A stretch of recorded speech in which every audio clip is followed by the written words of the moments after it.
On a découvert cette nichée de calotins, comme disent les Bleus, puis on les a bien sûr massacrés et on a mis le feu. La France n'a jamais exterminé un peuple. La France n'a pas inventé la solution finale. Très tôt, il décide de l'extermination.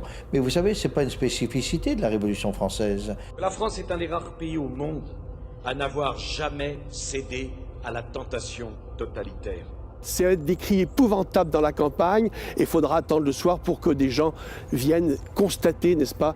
La France n'a pas commis de crime contre l'humanité. La France n'a pas commis de génocide. On a poussé jusqu'au bout l'expérience en Vendée, parce qu'on a voulu en faire un laboratoire. Ils ont entassé des fagots de bois, de fournis à l'entrée de la caverne et ils ont tout fait brûler, hommes, femmes, enfants. Nous avons retrouvé l'intégralité du dossier.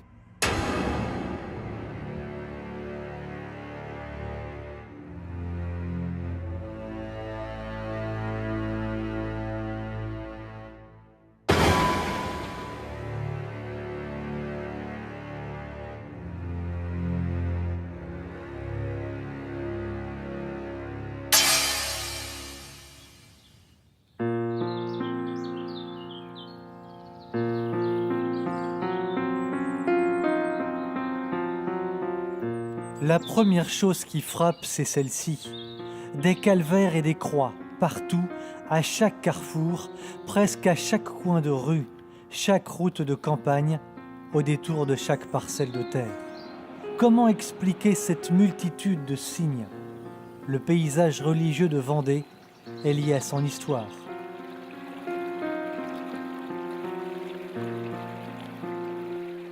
Son histoire, ce sont les guerres de Vendée.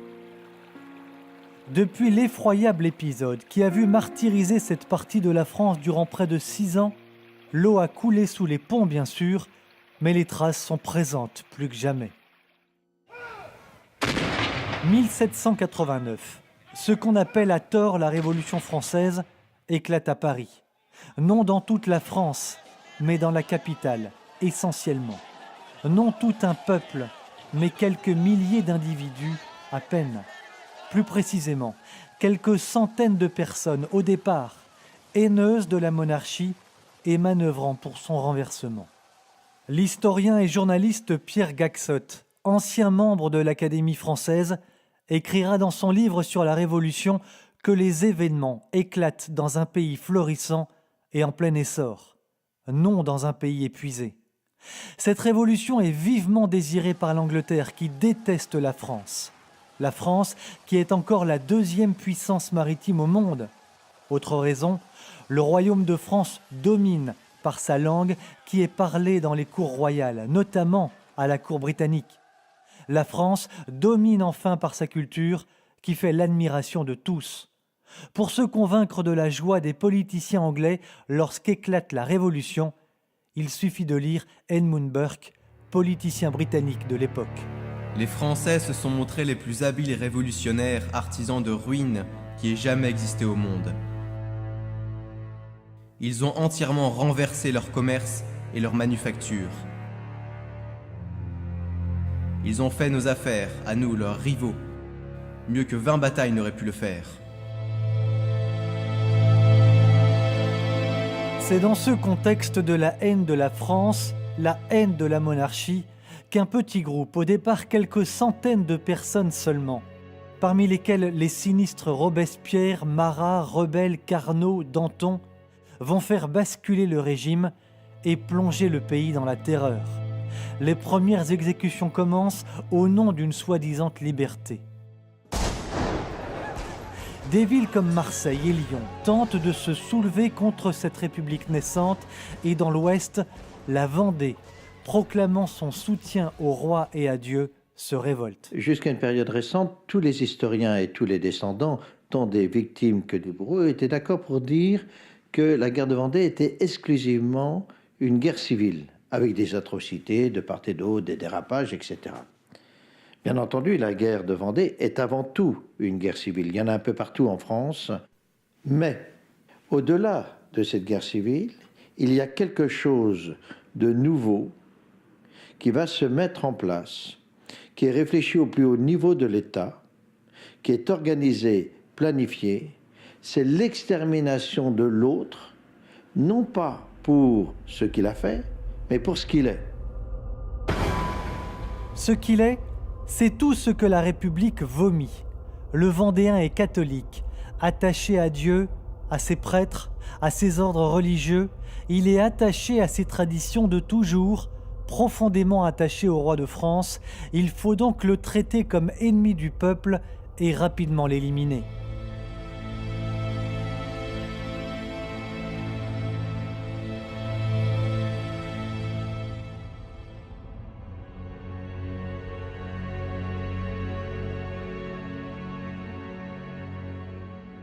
Voici des documents exceptionnels, les preuves des plans d'extermination que Reynald Secher a retrouvés dans les archives nationales à Paris.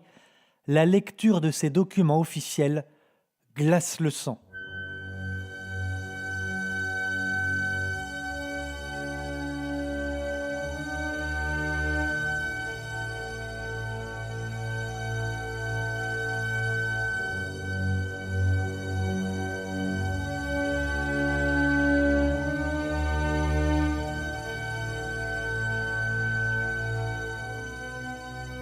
Ici, on lit par exemple ceci. Le comité de salut public a arrêté que les brigands, autrement dit les Vendéens, doivent disparaître en peu de temps. Non seulement de la Vendée, mais de toute la surface de la République. Et voici le rapport du général français républicain Westermann. Il n'y a plus de Vendée. Elle est morte sous notre sabre libre avec ses femmes et ses enfants. Je viens de l'enterrer dans les marais et les bois de Savenay. J'ai écrasé les enfants sous les pieds de nos chevaux, massacré les femmes, qui au moins pour celles-là n'enfanteront plus de brigands. J'ai tout exterminé. Nous ne faisons pas de prisonniers, car il faudrait leur donner le pain de la liberté, et la pitié n'est pas révolutionnaire.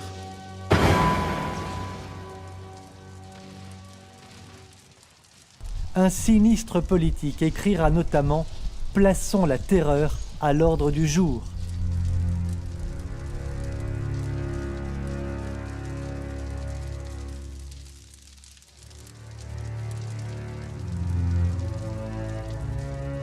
Alexandre Minier du Journal de Paris parlera des Vendéens comme d'une race exécrable et le député de l'Eure, Adrien Francastel, de race abominable.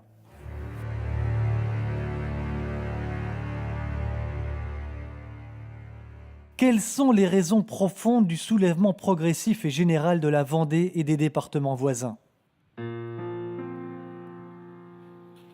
La constitution civile du clergé, un problème de conscience qui oblige les Vendéens à prendre la lutte, car il leur est impossible de servir la cause révolutionnaire. Autre raison, on va imposer aux hommes de 18 à 40 ans de servir dans l'armée républicaine destinée à combattre l'Autriche. Un tirage au sort est effectué. Pour se défendre, les paysans viennent chercher un certain Jacques Catlino, lui demandant d'être leur chef. Catlino habite cette petite maison du Pain aux Mauges. Les paysans sollicitent également Charette dans le pays de Ré, Delbé, Bonchamp, Sapineau de la Verrerie, Lescure et Stofflet. La grande armée catholique et royale se constitue parmi ses chefs un jeune homme remarquable, et par la bravoure qu'il manifestera dans les combats, et par l'âge qui est le sien, car il n'est âgé que de 20 ans. Son nom, Henri de la Roche-Jacquelin.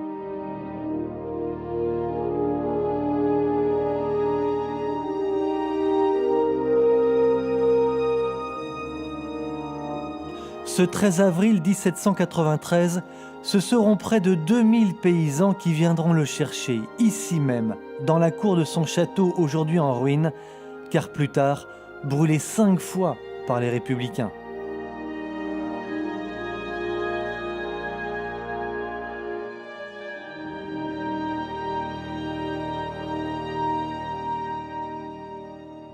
Voilà, et c'est donc ici à gauche. Nous sommes au cœur de la Vendée en compagnie de Jean Camille et Meuriot. Il est restaurateur de profession il a écrit un ouvrage passionnant racontant l'histoire de ses ancêtres. Il nous emmène à proximité du village de Chantosso, un village où 27 personnes ont été massacrées par les Bleus, par les soldats républicains. Nous sommes le 17 mai 1794. Déjà, les colons finlandais ont déjà ratissé Chantosso et toute la région déjà au mois de mars. Mais voilà que tout d'un coup, on entend à nouveau des coups de feu. Les gens s'affolent, les Bleus reviennent, et c'est vrai, les Bleus revenaient. Alors les gens ont pris peur, il y a 27 personnes environ du bourg de Chantosso qui sont partis se réfugier ici dans une ancienne caverne qu'il y avait dans le vallon là. Les Bleus en arrivant ici, ils ont entassé des fagots de bois, de fournis à l'entrée de la caverne et ils ont tout fait brûler, hommes, femmes, enfants. Nous nous rendons chez Jean Camille à quelques kilomètres d'ici. Jean Camille veut nous montrer un document d'époque, le registre d'un prêtre du village de Drin qu'il a sauvé de la destruction il y a quelque temps. Dans ce registre, le prêtre y a consigné les meurtres qui ont eu lieu sur la commune. Gens massacrés les 16 et 17 mars l'an 1794 par l'armée révolutionnaire, et là ça a été rayé, ça a été raturé, dont la mission était de mettre tout à feu et à sang dans la Vendée. Et alors là, j'ai retrouvé la liste de tous les massacrés de Drin, et dont ceux qu'on a massacrés dans la forêt du parc, où il y a les noms de mes ancêtres, évidemment. Mais ce n'est pas la seule. Toutes les familles de Drin ont été en grande partie massacrées. Parce qu'en fin de compte, quand on fait le compte, il y a 160 et quelques victimes. Sur la commune ? Oui. Les mois passent, les massacres se répètent. Parce que la République ne parvient pas à mater les Vendéens, elle va semer la terreur. Parmi les massacres qui resteront dans les mémoires des habitants, les Lucs-sur-Boulogne. Ici, c'était réfugiés des femmes par ce chemin, n'est-ce pas, poussés en quelque sorte par les Bleus et avaient pénétré dans la chapelle.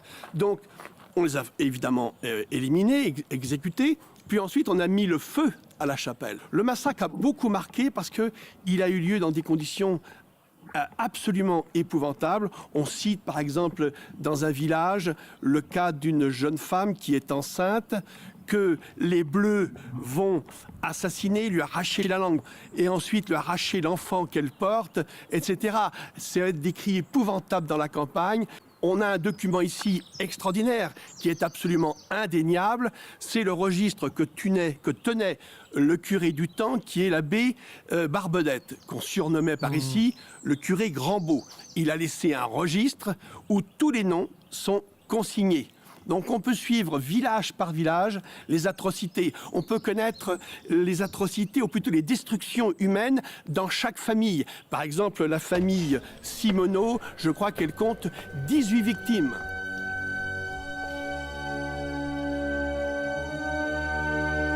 Et voici, dans la chapelle construite sur les ruines de l'ancienne église, le nom des 564 victimes des Lucs-sur-Boulogne.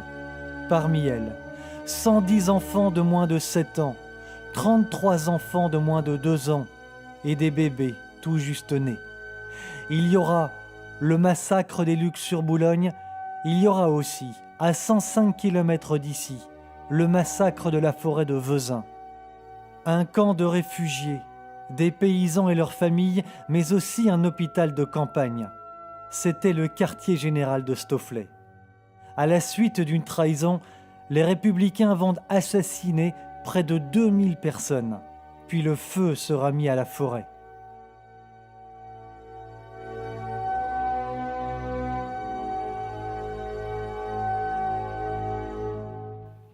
Il y aura enfin les noyades dans la Loire, imaginées par Jean-Baptiste Carrier.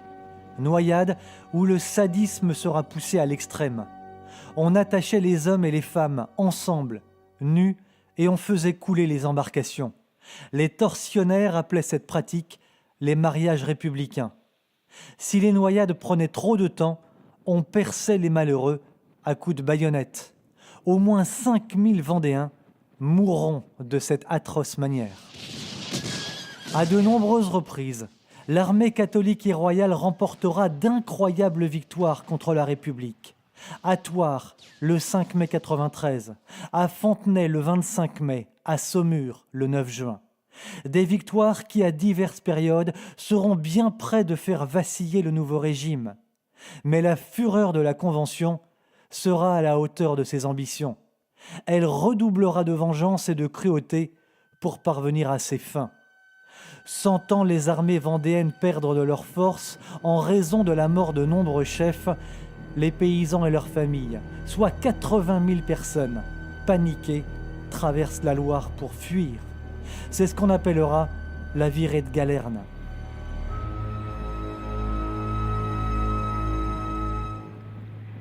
Lorsque le 23 décembre 1793, 3 mois plus tard, ils reviennent sur leurs terres, l'armée catholique et royale, les Vendéens, sont anéantis. Des 80 000 personnes, il n'en reste qu'environ 30 000. Beaucoup sont morts de froid, de faim, d'épuisement. La République exprimera alors toute sa vengeance.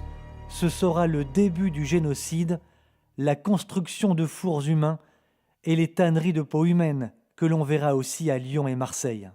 Comment expliquer cette folie finalement qui s'est emparée des personnages les plus haut placés de l'État pour chercher à anéantir un peuple? L'idéologie. Nous ou les autres. Et ils sont tellement convaincus, c'est toute la pensée de Rousseau. Si le peuple pense mal, il faut changer le peuple. Donc, ils ont essayé de changer le peuple. Il n'y a que 2 solutions pour changer un peuple. Soit on le régénère, soit on l'extermine. Et ils ont essayé de le régénérer dans sa globalité. Le tollé a été tel, la résistance a été telle, que très tôt, ils décident de l'extermination. Mais vous savez, ce n'est pas une spécificité de la Révolution française.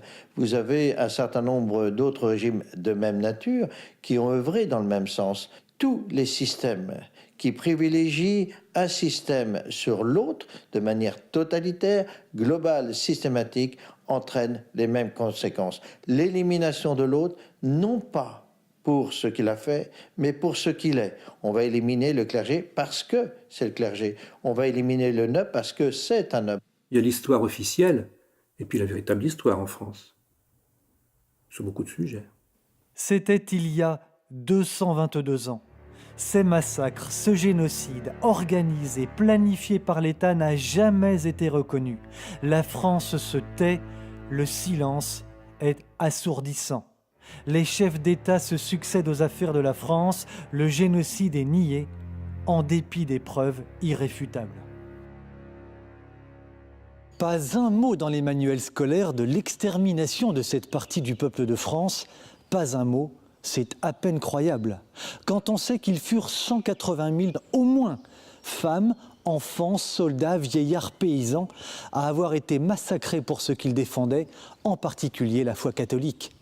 C'est ce que Rénal Séché rappelle fort justement un mémoricide, l'effacement volontaire par la République de pans entiers de l'histoire de France, de faits qui dérangent véritablement la République.